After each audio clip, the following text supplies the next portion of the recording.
এটা ভিডিও হচ্ছে simple question দাও।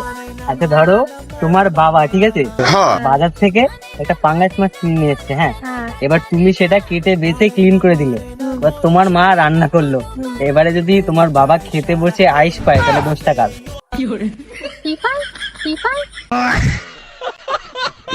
আইস পায় अरे कौन भौंक रहा है ये बदतमीज? হ্যাঁ হ্যাঁ হ্যাঁ, দোষটা কার তাহলে?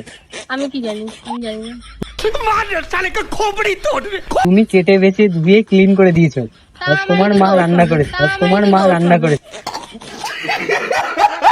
হ্যাঁ আমারই তো দোষ। তোমার দোষ? আমি কি জানি, আমি জানি না। বলো সেটা কি তোমার দোষ? মায়ের মায়ের মা তো রান্না করে দিয়েছে, তুমি ক্লিন করে দিয়েছো, তাহলে দোষটা কার হবে? আমি জানি না। অডিয়েন্স তোমরা জানলে তোমরাই কমেন্টে বলে দিও। তোর কোন কোন জায়গায় বেতা গো বান্ধবী ললিতা, তোর কোন কোন